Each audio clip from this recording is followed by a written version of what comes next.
எதிர்க்கட்சிகளை ஒன்றிணைக்கும் ரணில் விக்ரமசிங்க திடீரென இந்தியாவின் இலங்கைக்கான தூதுவருடன் பேச்சுவார்த்தை. ஈஸ்டர் குண்டு தாக்குதலின் மிக முக்கியமான சந்தேக நபர்களில் ஒருவரான மேஜர் ஜெனரல் சுரேஷ் சாலே அதிரடி கைது. 72 மணித்தியாலங்கள் தடுத்து வைத்து விசாரிக்க உத்தரவு.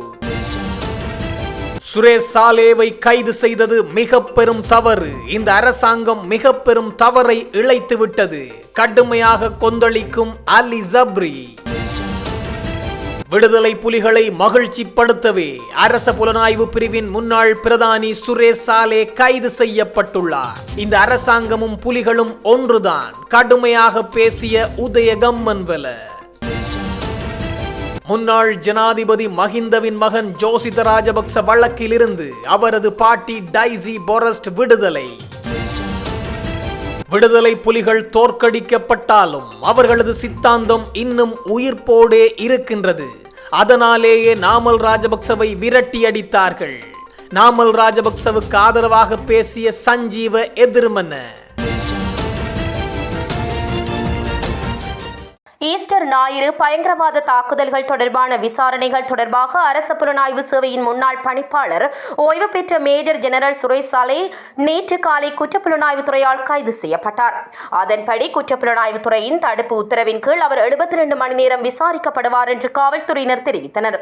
ஏப்ரல் 21, 2019 அன்று சஹரான் ஹாஷிம் தலைமையிலான கொடூரமான தீவிரவாதிகள் குழு நாடு முழுவதும் 8 இடங்களில் 10 தற்கொலை தாக்குதல்களை நடத்தி 273 பேரை கொன்றது.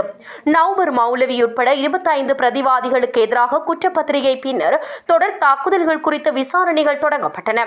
மேலும் நாடாளுமன்ற தேர்வுக்குழு மற்றும் ஜனாதிபதி விசாரணை ஆணையம் மூலமாகவும் விசாரணைகள் நடத்தப்பட்டன. அனைத்து விசாரணைகளின் முடிவுகளின் அடிப்படையில் பயங்கரவாத தாக்குதலை நடத்திய குழுக்களுடன் நேரடி தொடர்புகளை கொண்டிருந்த நவ்பர் மௌலவி உட்பட 25 பிரதிவாதிகளுக்கு எதிராக கொழும்பு நிரந்தர 3 நீதிபதிகள் கொண்ட உயர் நீதிமன்றத்தில் குற்றப்பத்திரிகை தாக்கல் செய்யப்பட்டது. தொடர்புடைய வழக்கு தற்போது தினமும் விசாரிக்கப்படுகின்றது. இந்த சூழலில் ஈஸ்டர் ஞாயிறு தாக்குதலுக்கு பின்னால் ஒரு அரசியல் கை இருப்பதாக சில தரப்பினர் தொடர்ந்தும் குற்றம் சாட்டி வருகின்றனர். இதற்கிடையில் பிரிட்டனின் சனல் நாளில் ஒரு ஆவணப்பட நிகழ்ச்சியில் முன்னாள் ராணுவ புலனாய்வு பணிப்பாளர் மேஜர் ஜெனரல் சுரேஷ் சாலே மற்றும் தௌஹித் ஜமாத் உறுப்பினர்கள் பங்கேற்ற கூட்டம் ராஜபக்சாக்களை மீண்டும் ஆட்சிக்கு கொண்டுவர நாட்டில் பாதுகாப்பின்மை சூழ்நிலையை உருவாக்க முன்மொழிந்ததாக குற்றம் சாட்டப்பட்டது. இது ஒரு காலத்தில் பிள்ளையானின் ஊடக பேச்சாளராக பணியாற்றி தற்போது சுவிட்சர்லாந்தில் அரசியல் தஞ்சம் கோரிய ஆசாத் மௌலானாவின் அறிக்கையாகும். அதன்படி தாம் நடத்திய ரகசிய விசாரணை தொடர்பாக புலனாய்வு துறை கடந்த காலங்களில் பல சந்தர்ப்பங்களில் கோட்டை நீதவான் நீதிமன்றத்தில் மேலதிக தகவல்களை வழங்கியது. தனியார் நிறுவனத்திற்கு வேலைக்கு சென்ற போது சாலே கைது. இத்தகைய பின்னணியில் முன்னாள் அரச புலனாய்வு தலைவர் ஓய்வு பெற்ற மேஜர் ஜெனரல் துவான் சுரேஷ் சாலே CID அதிகாரிகள் குழுவால் கைது செய்யப்பட்டார். ஈஸ்டர் ஞாயிறு பயங்கரவாத தாக்குதலுக்கு உதவிய குற்றச்சாட்டில் அவர் கைது செய்யப்பட்டார். பேலியகுடியில் உள்ள ஒரு தனியார் நிறுவனத்திற்கு வேலைக்கு சென்று கொண்டிருந்த போது சாலே கைது செய்யப்பட்டதாக மூத்த காவல்துறை அதிகாரியொருவர் தெரிவித்தார். பின்னர் அவர் CIDக்கு அழைத்து வரப்பட்டு அவரது வாக்குமூலங்கள் பதிவு செய்யப்பட்டன. அவர் பயன்படுத்தும் கணினிகள், அவரது வீடு, வங்கி கணக்குகள் மற்றும் மின்னஞ்சல் செய்திகள் ஆய்வு செய்யப்பட உள்ளதாகவும் தெரிவிக்கப்படுகின்றது. ஈஸ்டர் ஞாயிறு தாக்குதல் தொடர்பான சில தகவல்களை சுரேஷ் சாலே அறிந்திருந்தாரா, அது குறித்து சம்பந்தப்பட்ட தரப்பினருக்கு அவர் தெரிவிக்கவில்லையா என்பது குறித்து புலனாய்வாளர்கள் கவனம் செலுத்தி வருவதாகவும் கூறப்படுகின்றது. ஈஸ்டர் தாக்குதலில் ஈடுபட்டதாக சந்தேகிக்கப்படும் பல சக்தி வாய்ந்த நபர்களை குற்றப்புலனாய்வுத்துறை தற்போது விசாரித்து வருவதாக தெரிவிக்கப்படுகின்றது. விடுதலை புலிகள் அமைப்பை அழிப்பதற்கு அரச புலனாய்வு பிரிவின் முன்னாள் பிரதானி சுரேஷ் சாலே அர்ப்பணிப்புடன் செயற்பட்டார். ஆகவே புலிகள் அமைப்பின் ஆதரவாளர்களை திருப்திப்படுத்துவதற்காகவே சுரேஷ் சாலே கைது செய்யப்பட்டுள்ளார். இது முறையற்றது என பிவிதுருகல உரிமைய கட்சியின் தலைவரும் முன்னாள் பாராளுமன்ற உறுப்பினருமான உதய கம்மன்பில தெரிவித்தார். கொழும்பில் புதன்கிழமை முன்னாள் ஜனாதிபதி ரணில் விக்ரமசிங்கவுடன் கலந்துரையாடலில் ஈடுபட்டதன் பின்னர் ஊடகங்களுக்கு கருத்து தெரிவிக்கையில் மேற்கண்டவாறு குறிப்பிட்டார். விடுதலை புலிகள் அமைப்பை அழிப்பதற்கு ராணுவ வீரனாக சுரேஷ் சாலே அர்ப்பணிப்புடன் செயற்பட்டார். அதன் பின்னர் அரச புலனாய்வு பிரிவின் பிரதானியாக பதவி வகித்து நாட்டின் தேசிய பாதுகாப்பை உறுதிப்படுத்துவதற்கு கடுமையான நடவடிக்கைகளை முன்னெடுத்தார். புலிகள் அமைப்பு தோற்கடிக்கப்பட்டாலும் பிரிவினைவாத ஆதரவாளர்கள் உலகளாவிய ரீதியில் வியாபித்துள்ளார்கள். அவர்கள் சுரேஷ் சாலே மீது வெறுப்பு கொண்டு அவரை பழிவாங்குவதற்கு எதிர்பார்த்திருந்தார்கள். அதற்காகவே அவர்கள் தேசிய மக்கள் சக்தி அரசாங்கத்தை தெரிவு செய்தார்கள். உயிர்த்த ஞாயிறு குண்டு தாக்குதல்கள் சம்பளம் தொடர்பில் பிரித்தானியாவின் சேனல் 4 நிறுவனம் வெளிப்படுத்திய விடயங்களை அடிப்படையாக அடிப்படையாக கொண்டு 2024ஆம் ஆண்டு ஜனாதிபதி தேர்தல் முடிவடைந்தவுடன் சுரேஷ் சலே மற்றும் பிள்ளையானை கைது செய்ய திட்டமிடப்பட்டிருந்தது. ஆனால் முன்னாள் ஜனாதிபதி ரணில் விக்ரமசிங்கவினால் நியமிக்கப்பட்ட இமாம் குழுவின் அறிக்கையால் ஜனாதிபதி அனுரகுமார திசாநாயக்கவின் நோக்கம் வெற்றி பெறவில்லை. உயிர்த்த ஞாயிறு குண்டு தாக்குதல் சம்பவத்தின் பிரதான சூத்திரதாரியை பகிரங்கப்படுத்துவதாக குறிப்பிட்டுக் கொண்டு அரசாங்கம் ஆட்சிக்கு வந்தது. கடந்த ஆண்டு ஏப்ரல் 21ஆம் தேதிக்கு முன்னர் ஏதாவது செய்ய வேண்டும் என்பதற்காக பிள்ளையான் கைது செய்யப்பட்டார். குண்டு தாக்குதல் சம்பவம் தொடர்பில் பிள்ளையான் கைது செய்யப்பட்டதாக ஜனாதிபதியும் பொதுமக்கள் பாதுகாப்பு அமைச்சரும் குறிப்பிட்டார்கள். ஆனால் குண்டு தாக்குதல்கள் பற்றி பிள்ளையானிடம் விசாரணை அதிகாரிகள் ஏதும் கேட்கவில்லை.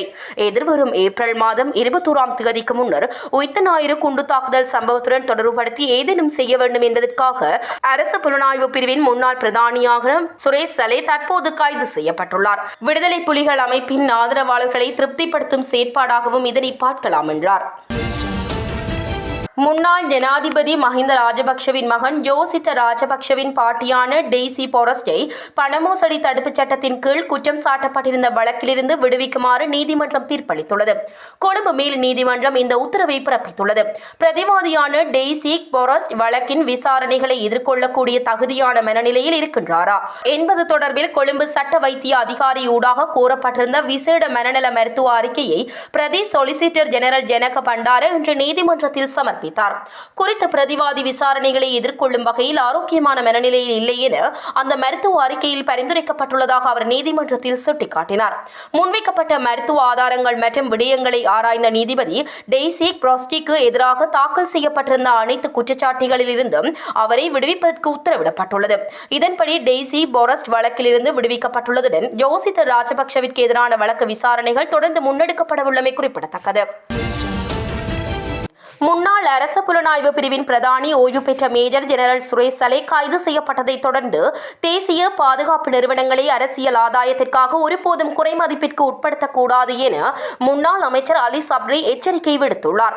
இந்த கைது குறித்து அலி சப்ரி தனது சமூக வலைதளத்தில் வெளியிட்டுள்ள அறிக்கையிலேயே இந்த விடயம் தெரிவிக்கப்பட்டுள்ளது.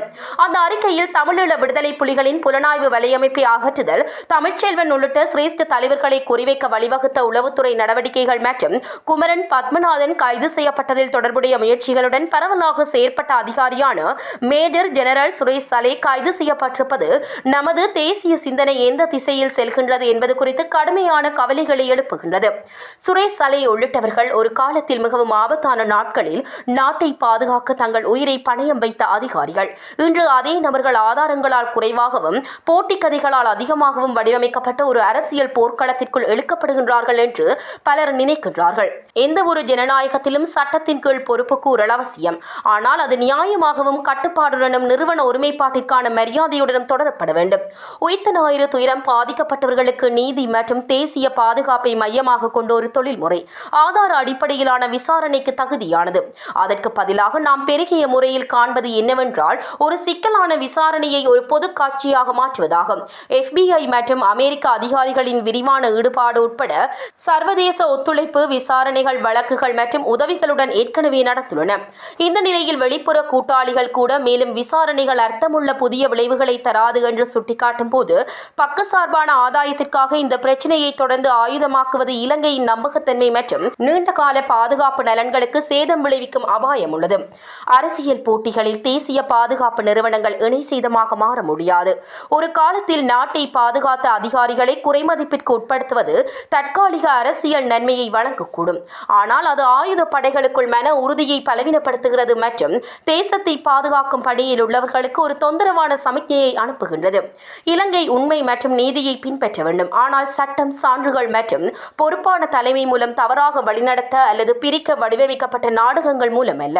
கடினமான காலங்களில் பணியாற்றியவர்களை மட்டுமல்ல, ஒற்றுமை மற்றும் முதிர்ச்சியடைய கோரும் விடயங்களை அரசியலாக்க தேர்ந்தெடுத்தவர்களையும் வரலாறு தீர்மானிக்கும் என குறிப்பிட்டுள்ளார். இலங்கைக்கான இந்திய தூதுவர் சந்தோஷ் ஜா முன்னாள் ஜனாதிபதி ரணில் விக்ரமசிங்கவை நேரில் சந்தித்து கலந்துரையாடினார். கொழும்பு பிளவர் வீதியில் அமைந்துள்ள முன்னாள் ஜனாதிபதி ரணில் விக்ரமசிங்கவின் அலுவலகத்தில் நேற்று புதன்கிழமை இந்த சந்திப்பு இடம்பெற்றது. எதிர்க்கட்சிகள் அனைத்தையும் ஒரே அணியின் கீழ் கொண்டு வருவது தொடர்பாக எதிர்க்கட்சியை சேர்ந்த சில அரசியல்வாதிகள் முன்னாள் ஜனாதிபதி ரணில் விக்ரமசிங்கவை நேற்று சந்தித்து பேச்சு நடத்தியிருந்தனர். இந்த பேச்சு முடிவடைந்தவுடனேயே இந்திய தூதுவர் அவரை சந்தித்தமை அரசியல் அரங்கில் முக்கியத்துவம் வாய்ந்ததாக வருவதாக பார்க்கப்படுகின்றது. முன்னாள் ஜனாதிபதிக்கும் இந்திய தூதுவருக்கும் இடையில் இடம்பெற்ற இந்த சந்திப்பின் போது கலந்துரையாடப்பட்ட விடயங்கள் குறித்து உத்தியோகபூர்வ தகவல்கள் எதுவும் இதுவரை வெளியிடப்படவில்லை. எனினும் தற்போதைய அரசியல் சூழல் மற்றும் இருதரப்பு உறவுகள் குறித்து இதன்போது ஆராயப்பட்டிருக்கலாம் என எதிர்பார்க்கப்படுகின்றது. கடந்த காலங்களில் அரசியல் அதிகாரத்தை தக்க வைத்துக் கொள்வதற்காக ஒழுங்கமைக்கப்பட்ட குற்றவாளிகள் மற்றும் போதைப்பொருள் கடத்தல்காரர்களின் உதவி பெறப்பட்டதாக பொதுமக்கள் பாதுகாப்பு மற்றும் நாடாளுமன்ற விவகார அமைச்சர் ஆனந்த விஜயபால தெரிவித்துள்ளார். மீரிகம காவல் நிலையத்திற்கான அடிக்கல் நாட்டு விழாவில் கலந்து கொண்டு உரையாற்றும் போதே அவர் இதனை குறிப்பிட்டார். இதன்போது மேலும் கருத்து தெரிவித்த அவர், இந்த குற்றச்செயல்கள் ஒரு குறிப்பிட்ட திசையிலேயே வளர்ச்சி அடைந்துள்ளன. அரசியல் ஆதரவுடனேயே பாதாள உலக செயற்பாடுகளும் போதைப்பொருள் கடத்தலும் விரிவடைந்தன. இதற்கு தனிப்பட்ட உதாரணங்கள் தேவையில்லை. அரசியல்வாதிகளே இதனை வளர்த்தெடுத்தனர். ஆட்சி அதிகாரத்தை தக்கவைக்க பாதாள உலகத்தையும் ஒழுங்கமைக்கப்பட்ட குற்றவாளிகளையும் அவர்கள் பயன்படுத்திக் கொண்டனர். போதைப்பொருள் மூலம் ஈட்டப்பட்ட பணம் இதற்காக பயன்படுத்தப்பட்டது. சில அரசியல் கட்சிகளின் கூட்டங்களை ஒழுங்கமைக்கும் பணிகளுக்கு பாதாள உலகத்தினர் பயன்படுத்தப்பட்டமை தற்போது அம்பலமாகியுள்ளது. இந்த பின்னணியை புரிந்து கொண்டு தற்போது படிப்படியாக அரசியல் தொடர்புகள் நீக்கப்பட்டு வருகின்றன. காவல்துறையினர் இதனை கட்டுப்படுத்த தீவிரமாக நடவடிக்கை எடுத்து வருகின்றனர். போதைப்பொருள் கடத்தல்காரர்களும் பாதாள உலக குழுவினரும் ஒரே தரப்பினரே. போதைப் பொருள் கடத்தலின் போது அவர்களுக்குள் ஏற்படும் பிணக்குகள் மற்றும் மோதல்களே இந்த கொலைகளுக்கு காரணமாகின்றன. நாங்கள் இந்த கொலைகளை அங்கீகரிக்கவில்லை. அவற்றை கட்டுப்படுத்த முயற்சி செய்கின்றோம். வெளிநாடுகளில் தலைமறைவாக உள்ள பாதாள உலக குழுவினரை சிவப்பு அறிவித்தல் மூலம் நாட்டுக்கு கொண்டுவர நடவடிக்கை எடுக்கப்பட்டு வருகின்றது. ஒழுங்கமைக்கப்பட்ட குற்றங்களை கட்டுப்படுத்துவதற்கான புதிய சட்டமூலம் ஒன்றை அடுத்த வாரத்தில் அமைச்சரவையில் சமர்ப்பிக்க தயாராக உள்ளதாக அமைச்சர் தெரிவித்தார். இந்த சட்டமூலம் தற்போது முழுமையாக தயாரித்து முடிக்கப்பட்டுள்ளது. அடுத்த 2 வாரங்களுக்குள் அமைச்சரவையில் சமர்ப்பித்து அதனைத் தொடர்ந்து வரும் 2 வாரங்களுக்குள் நாடாளுமன்றத்தில் சமர்ப்பித்து நிறைவேற்ற எதிர்பார்க்கின்றோம். மேலும் ஒழுங்கமைக்கப்பட்ட குற்றங்கள் தொடர்பில் தகவல் வழங்குபவர்களுக்கு எவ்வித அச்சுறுத்தலும் ஏற்படாத வகையில் பாதுகாப்பு உறுதிப்படுத்தப்படும் என அவர் தெரிவித்தார். இலங்கையில் LTTE பயங்கரவாதம் பௌதிக ரீதியாக முற்றாக ஒழிக்கப்பட்ட போதிலும் அதனுடன் தொடர்புடைய சித்தாந்தம் உலகெங்கிலும் இன்னும் மிகவும் உயிர்ப்புடன் காணப்படுவதாக முன்னாள் நாடாளுமன்ற உறுப்பினர் சஞ்சீவ எதிரிமான தெரிவித்துள்ளார். பத்திரமுல்லையில் உள்ள ஸ்ரீலங்கா பொதுஜன பெரமுன கட்சியின் தலைமையகத்தில் புதன்கிழமை நடைபெற்ற ஊடகவியலாளர் சந்திப்பில் கலந்து கொண்டு கருத்து தெரிவிக்கும் போதே அவர் இதனை தெரிவித்தார். அங்கு அவர் மேலும் குறிப்பிடுகையில், புகழ்பெற்ற ஆக்ஸ்போர்டு மற்றும் கேம்பிரிட்ஜ் பல்கலைக்கழகங்களின் மாணவர் சங்கங்களில் உரையாற்றுவதற்காக நாமல் ராஜபக்ஷவிற்கு உத்தியோகபூர்வ அழைப்பு விடுக்கப்பட்டிருந்தன. இவ்வாறானதொரு அழைப்பானது ஒரு நபருக்கு மிக அரிதாகவே கிடைக்கக்கூடிய பெருமதிமிக்க வாய்ப்பு எனவும் திறந்த உரையாடல் எனும் கொள்கையின் அடிப்படையிலேயே இந்த வாய்ப்பு வழங்கப்பட்டிருந்தன. ஏதேனும் பிரச்சனைகள் இருப்பின் அதனை விவாதிப்பதற்கு இது ஒரு சிறந்த தளமாக அமைந்திருக்கும். இருப்பினும் LTTE ஆதரவு புலம்பெயர் அமைப்புகளின் பல்வேறு தலையீடுகளின் காரணமாக இறுதியில் அந்த உரையாடல் வாய்ப்பை ரத்து செய்ய பல்கலைக்கழக மாணவர் சங்க அதிகாரிகள் தீர்மானித்தனர். நாமல் ராஜபக்ஷவிற்கு கிடைத்த இந்த அழைப்பு மற்றும் அது ரத்து செய்யப்பட்டது வரையிலான ஒட்டுமொத்த செயல்முறையை ஆய்வு செய்யும் போது 3 முக்கிய அரசியல் உண்மைகள் தெளிவாகின்றன. முதலாவதாக, நாமல் ராஜபக்ஷ கட்டியெழுப்பியுள்ள அரசியல் அடையாளம் மற்றும் அவரது ஆளுமைக்கு உலகளாவிய ரீதியில் ஒரு அங்கீகாரம் கிடைத்துள்ளதை இந்த அழைப்பு உறுதிப்படுத்துகின்றது. இரண்டாவதாக, இலங்கையில் பயங்கரவாதம் பௌதிக ரீதியாக தோற்கடிக்கப்பட்டாலும் அதன் சித்தாந்தம் உலகளவில் இன்னும் உயிர்ப்புடன் இருப்பதாக தாங்கள் நீண்ட காலமாக கூறி வந்த விடயம் இந்த சம்பவத்தின் மூலம் மீண்டும் நிரூபிக்கப்பட்டுள்ளது. மூன்றாவதாக, மஹிந்த ராஜபக்ஷ மற்றும் நாமல் ராஜபக்ஷ தலைமையிலான அரசியல் முகாம் முன்னெடுக்கும் தேசியவாத அரசியல் கொள்கைக்கு கிடைத்த பெறுமதியாகவே இந்த எதிர்ப்பை தாம் கருதுவதாக அவர் மேலும் தெரிவித்தார்.